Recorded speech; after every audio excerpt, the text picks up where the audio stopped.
본 영상은 유튜브 채널 군사기밀 뉴스 TV에서 제작하였으며 도움이 되셨다면 좋아요와 구독하기를 눌러주세요. 감사합니다. 군이 2033년 전력화를 목표로 경항공모함급 대형 수송함 건조 계획을 밝힌 가운데 주변국 전략과 전술 운용 측면에서 첫 한국형 항모는 경항모가 아닌 7만 톤급 중형 항모로 건조해야 한다는 주장이 제기됐다. 해군은 대형 수송함 계획을 확정하며 당시 수행한 연구 용역을 통해 경항모와 중형항모 두 가지를 놓고 저울질하다 획득 시기와 비용 등을 이유로 경항모 쪽으로 가닥을 잡았다. 해군이 고려한 중형항모는 길이 298m, 만재 배수량 7만 1,400톤이다. 고정익 항공기 전투기, 지원기 32대와 회전익 항공기 헬기 8대를 함께 탑재 가능한 수준이다. 승조원 규모도 조종사와 정비사 등 항공 인원 640명을 포함해 1,340명이다. 경항모는 길이 238m, 만재 배수량 4만 1,500톤이다. 고정익 항공기 12대와 회전익 항공기 8대를 동시 탑재한다. 승조원은 720명, 항공 인원 320명 포함이다. 탑재 전력과 승조원은 중형 항모의 절반 수준이다. 현재 대한민국 해군은 독도급의 헬기 강습함을 2척 보유하고 있으며 아직까지 완전히 항모의 역할을 완벽히 수행할 수 있는 항공모함은 없다. 이번 LPX-2 사업도 항공작전에 집중적으로 목표를 둔 항공모함 건조가 아닌 미국의 와스프급에 가까운 다목적 상륙함이 될 수 있다는 얘기가 된다. 주변국에서 중국은 랴오닝함과 산둥함을 취역하여 대한민국의 해역을 위협하고 있으며 일본조차 일본 방위성이 헬기 강습함 이즈모급을 경항모로 개조하겠다고 밝혔다. 이러한 주변의 항모 열풍이 한국 해군의 입김을 자리 잡았을 가능성이 크다. 그렇다면 도대체 항공모함이 뭐길래 주변국에서 항모 개조, 건조한다고 해도 언론에서 대서특필하는 것일까? 이는 바로 태평양 전쟁으로 거슬러 올라간다. 2차 세계대전 전까지만 해도 거함 거포주의에 따른 거대한 전함이 당시 해군의 트렌드였다면 먼 거리에서도 상대 해군을 공격할 수 있는 항공모함은 세간에 충격을 주었으며 핵무기와 대륙간 탄도미사일 나오기 전까지 그 위용을 떨쳤다. 심지어 아직도 항공모함의 영향력은 어마무시하다. 또한 현대전에서 공군은 매우 중요한 존재이다.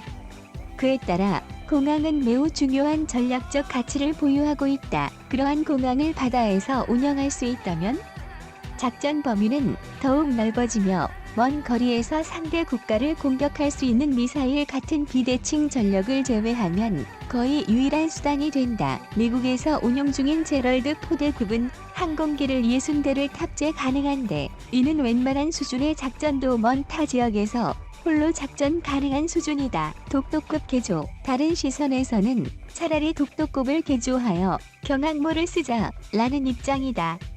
하지만 팩트만을 말하자면 불가능하다. 우선 경항모로 쓰기 위해서는 이 착함 시 항공기의 열을 버티기 위해 갑판을 강화해야 하는데 개조 시의 비용이 새로 경항모를 건조하는 것과 맞먹는다는 것이 군의 설명이다. 또한 독도급은 너무 느리다. 항공모함에서 항공기에 기착하기 위해서는 항모가 일정 속도 이상 속도를 내줘야 항공기가 속도를 내기 쉽다. 문제점. 그렇다면 현재 대한민국 해군은 항모가 정말 필요한가이다. 우선 항공모함은 해군의 작전 반경을 늘려주는 데에 있어 어마무시한 성능을 과시하지만 항공모함을 제대로 운용하기 위해서는 항공모함과 함께 움직이는 항공모함 전단이 필요하다. 항공모함의 부족한 대공, 대잠 방어 능력을 커버해주기 위해 구축함과 호위함, 보급선, 잠수함까지 수많은 함선들을 운용해야 하며 이를 운영케 하기 위해 많은 운용비가 들며 이것이 과연 우리에게 큰 도움이 되는가이다. 물론 항모 전단까지 갖춘 상태에서는 상당한 전쟁 억제력을 갖춘다. 하지만 당장이라도 대한민국 해군은 상당한 인력난에 시달리고 있으며 심지어 예산도 육군에 비해 많지 않다. 이러한 많은 문제점들이 과연 경항공모함 계획에 어떤 차질을 줄지 걱정이 된다.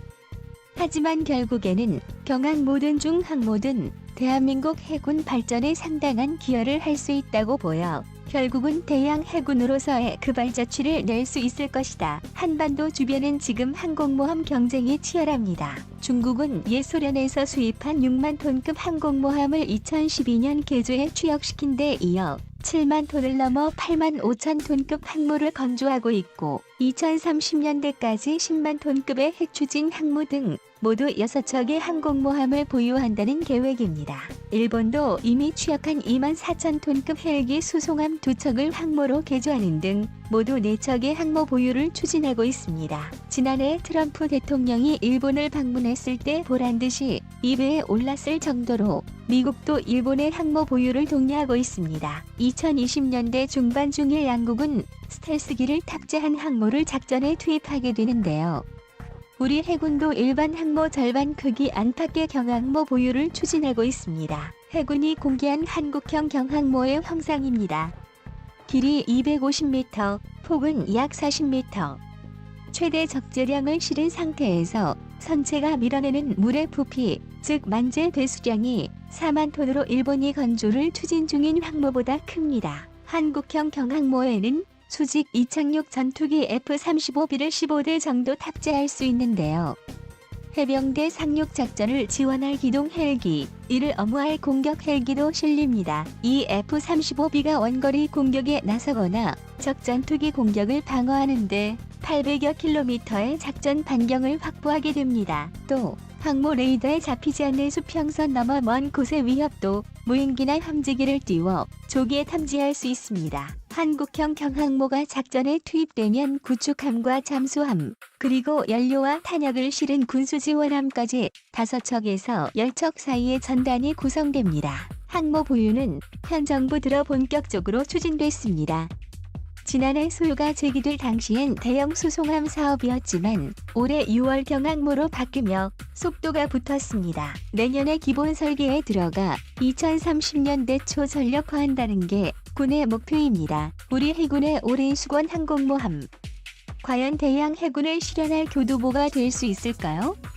항모 보유를 둘러싼 논란을 어떻게 극복하느냐가 관건으로 떠오르고 있습니다. 움직이는 군사기지 항공모함 유사시의 위치가 노출된 지상 공군기지와 달리 북한이 예측할 수 없는 경로로 전투기를 투입할 수 있습니다. 독도와 대화태어장, 칠광구와 이어도까지 주변국과의 분쟁 지역이 점점 늘어날 것으로 예상되면서 항모 도입 필요성이 제기됐습니다. 북한뿐 아니라 다른 잠재적 위협까지 고려해 필요한 전력이라는 것입니다. 운용 능력을 갖추기까지 최소 10년 이상 걸리는 점을 감안하면 이미 늦었다는 게 군 당국의 판단입니다. 원인철 합참의장 9월 18일 국회 인사청문회 회상에서 항공전력을 운용할 수 있는 능력을 갖추는 것이 미래 안보 환경에는 필요하다는 소요가 있었고 사업이 시작되더라도 실제 전력화되는 시기를 보면 2030년대 중반 정도 되어야 하는 것이기 때문에 논란의 핵심은 비용입니다. 항모 한 척 건조에만